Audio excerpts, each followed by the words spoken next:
បាទគោរពអនុញ្ញាតជំរាបសួរពុកម៉ែបងប្អូនទាំងអស់គ្នាបាទសួស្តីប្រិយមិត្តសាអនឡាញជាទីស្នេហាសួស្តីប្រិយមិត្តដែលចូលចិត្តញ៉ាំជ្រូកកណ្ដុរអាំងបាទសួស្តីថ្ងៃនេះមេឃរោភ្លៀងហើយជ្រូកមួយនេះទៀតតតនឹងគឺអាំងសម្រាប់ភ្ញៀវនៅផ្លូវអេដាមជាសភារាគឺជ្រូក8គីឡូជាងបងប្អូនមើលទៅតំណងបងប្អូននេះជ្រូក8គីឡូជាងអាំងឆ្អិននៅសល់ល្បាក់4គីឡូទៅ5គីឡូតំណងនេះបងប្អូននេះធំល្អហើយតកតងមួយជ្រូកដែលខ្ញុំកំពុង live នេះគឺជាប្រភេទជ្រូកកណ្ដុរសុទ្ធ 100% បងប្អូននេះបើសិនជាជ្រូកកណ្ដុរមិនសុទ្ធទេគឺធានាបដូរលុយជូនបងប្អូនវិញបើសិនជាមានក្លិនឆ្អែតឆ្អាបស្បែកមិនស្រួយទេយកទៅដល់ឲ្យស្បែកមិនស្រួយក៏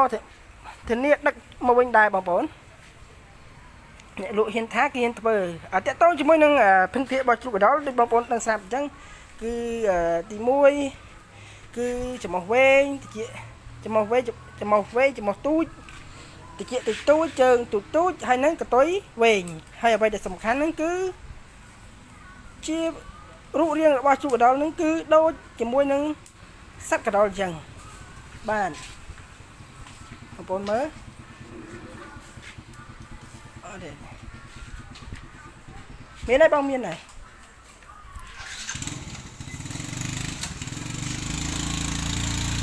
តំណងនេះបងប្អូននេះខ្ញុំមើលគ្រឿង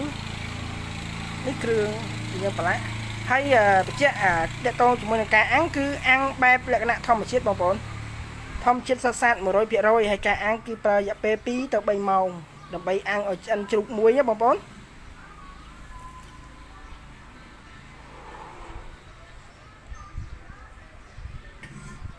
ចឹងដោយសារតែអត់មានអ្នកជួយអាំងអត់មា